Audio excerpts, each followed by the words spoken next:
atawaua vifo vya kawaida, tauni, ukoma, COVID-19, upungufu wa kinga mwilini, typhoid, UTI, malaria na kadhalika. Basi ndio kwamba Bwana hajanituma. Lakini Bwana akiumba kitu kipya, ardhi ikafunua kinywa chake ikawameza mkiwa hai, mtajua Bwana amenituma. Mbegu anatafuta nini? Mbegu, pando, ili Mungu aheshimiwe. Jamani, Bwana Yesu asifiwe. Watu wa Mungu, Bwana Yesu asifiwe. Pando zuri, Mungu ndiye anayelipanda. Alivyotamka hayo maneno, Mungu akamwambia Musa, waambie wana wa Israeli watoke mahali Kora walipo na jamaa. Sikiliza, mambo mengine Mungu anatutegemea tutamke. Hujanielewa? Kuna mambo mengine Mungu anataka afanye, lakini lazima sisi tutamke. Lazima useme kitu ili Mungu aweze kufanya kitu. Mungu siku zote anajua kuna hiyo njia, hakutaka kuifanya mpaka Musa alipotamka, ndio Mungu akaifanya. Asubuhi ya leo Mungu anatamani utamke neno ili aweze kufanya neno. Mungu anataka utamke kitu ili Mungu afanye kitu. Jamani, Bwana Yesu asifiwe. Watu wa Mungu, Bwana Yesu asifiwe. Mungu anataka utamke. Musa akasema, Bwana akiwaua vifo vya kawaida hakunituma. Hakuna pando lililo ndani yangu, ninyi ndio amewapandia. Lakini akifanya kitu kipya, ardhi iliyoko chini ikafunua kinywa chake ikawameza mkiwa hai, mtajua Bwana amepanda kitu ndani.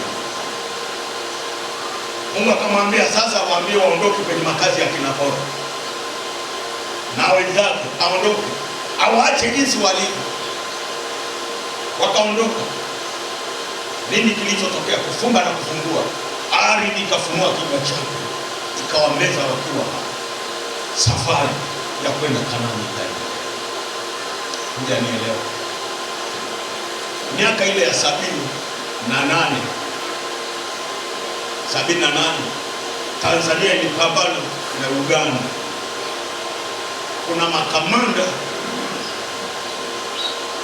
walikuwa wanaitwa mtumkavu, maskari wa Tanzania waliokuwa wanaongoza jeshi. Kuna walikuwa wanaitwa Black Mamba. Makamanda hao, yani watu waliojikana, yani wanachojua ni kupigania nchi yao, hakuna kingine. Kwa hiyo, kwa sababu vita vimepamba moto, wakachukuliwa vijana wenye nguvu Tanzania.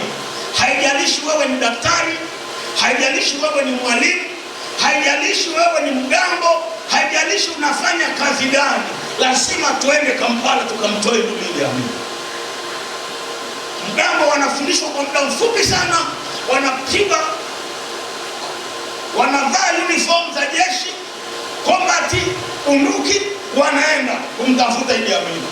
Sasa askari mmoja ametoka kufundisha, amefundishwa mgambo ndani ya wiki moja, amevalishwa kombati. Alipofika pale, anakutana na wale wazee wataalamu wa vita. Wanamwambia, sasa unduki hii tunaenda kumtafuta Idi Amin, mstari wa mbele wewe ndio unatangulia na wenzako. Yeye akasema, hapana baba, mimi hapo unaponiona nimetoka kwenye ualimu kushika chaki, kwa hiyo mambo ya vita siyawezi. Akaambiwa, hapa hakuna kushika chaki wala dokta wala medical, hapa lazima tumpige ndugu Idi Amin. Anasuasua, jamaa akatoa bastola akamtanika moja ya kichwa, akadondoka chini, alafu akamwambia wengine, tunaenda au hatuendi? Wakamwambia, mzee, tunaenda. Kwa hiyo Mungu na yeye akaachilia ardhi ikafunua kinywa chake ikawameza wakina Kora wakiwa hai, alafu watu wote wakasema tunaenda Kanaani. Sikiliza, Mungu kuna vitu vingine lazima afanye ili tuweze kuingia Kanaani. Haleluya, haleluya. Watu wa Mungu, haleluya. Ngoja nikupe mfano mwingine kabla sijasonga mbele. Wengine wapelelezi wametuma na Joshua, wametuma na Musa, akiwemo Joshua na Caleb. Hawa wengine majina yao hatuyafahamu, lakini walikuwa 10 na Joshua na Caleb 12, sawa sawa na kabila ya Israeli 12. Wameambiwa nendeni Kanaani mkaipeleleze ile nchi, muangalie jinsi Mungu alivyotuambia. Je, ni kweli ina asali na maziwa? Wakaenda wakaona kuna maziwa mengi sana, wakaona kuna asali nyingi sana, wakaona kuna na matunda, wakaleta na matunda mizabibu, kwamba na matunda yake ndiyo haya. Hata Misri hakuna kitu kama hiyo. Lakini tulichokutana nacho, hawa watu ni wakubwa mno, alafu wametuona sisi kama mapanzi, na nchi ile inakula watu. Wajumbe 10 wanatoa taarifa yao. Joshua na Caleb wakasema ni kweli, ile nchi ina maziwa, ina asali, ina nazabibu, na mfano ni huu tulioleta, na watu wa kule ni wakubwa sana, lakini uvuli tulio nao wa Mungu wetu umeshawakamata. Bila shaka Mungu akituridhia tunaenda kutamalaki kwenye ile nchi. Jamani, Bwana Yesu asifiwe! Jamani, Bwana Yesu asifiwe! Kwa hiyo shetani akachukua pando, akapanda ndani ya watu 10, alafu Mungu yeye akabakishiwa watu 2. Wakasema sawa sawa na Mungu jinsi alivyokusudia.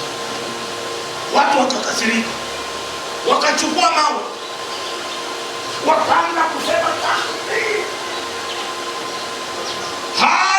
haleluya, hapo lazima uondoke. Musa akaingilia kati akasema tabala, hakuna Masai hapo, maana yake wacheni kwanza. Kwa hiyo mnatakaje sisi tusiende huko? Mnataka tuende wapi? Turudi Misri? Mungu akamwambia sasa geukeni njia hii.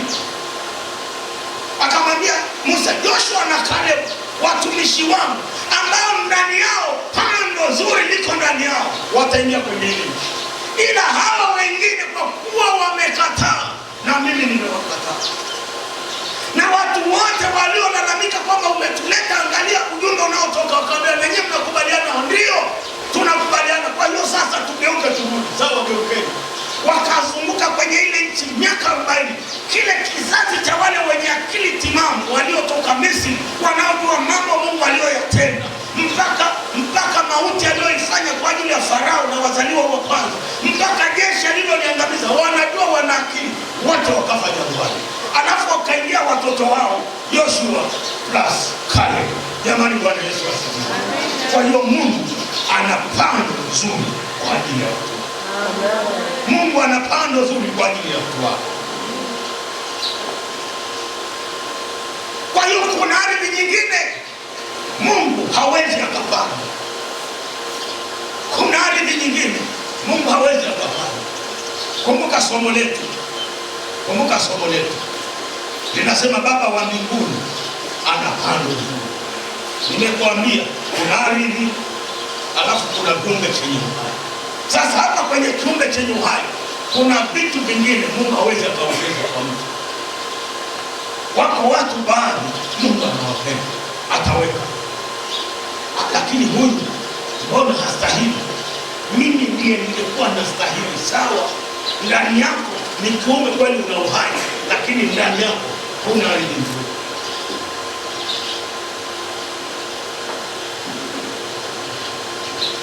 Mbona hata sauti yake akimba haina mvuto, lakini nguvu ya Mungu inashuka. Sikiliza, Mungu wa mbinguni hadanganyi na sauti zetu. Yeye Roho aliyoko ndani yake ndiye anayetafuta. Jamani, Bwana Yesu. Sasa kuna mambo machache nitayataja. Kwa nini Mungu asipande kwa huyo mtu? Maana kuna wengine anasema pando asilolipanda babangu wa mbinguni hilo linang'olewa. Kwa hiyo kuna watu wengine Mungu hapandi. Kwa nini Mungu asipande? La kwanza kabisa ni upofu.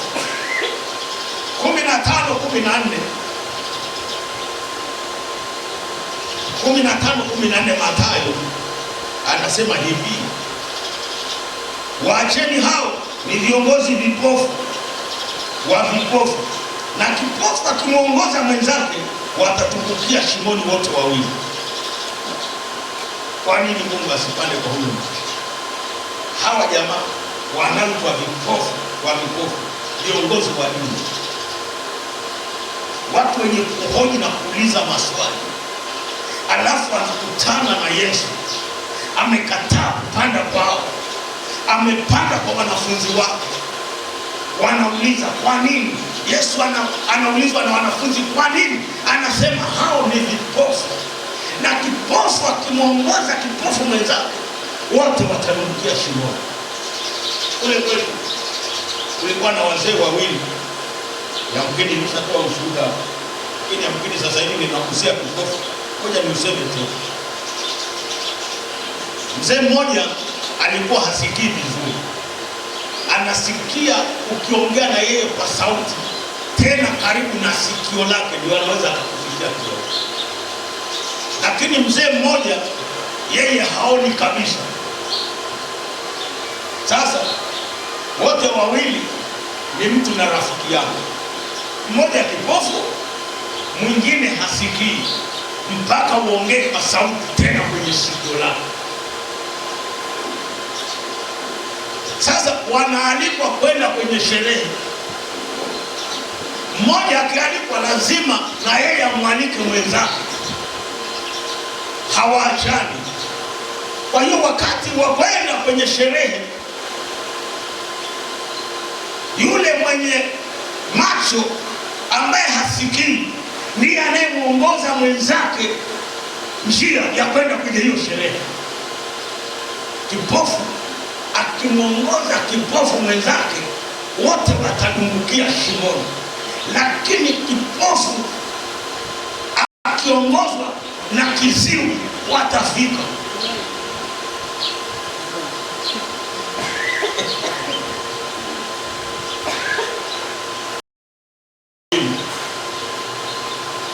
Wanaanza kutembea, aliyetangulia ni kiziwi kwa kuwa yeye anaona. Na yule mzee mwingine kwa sababu amekulia kwenye hayo mazingira, sio alikuwa kipofu tangu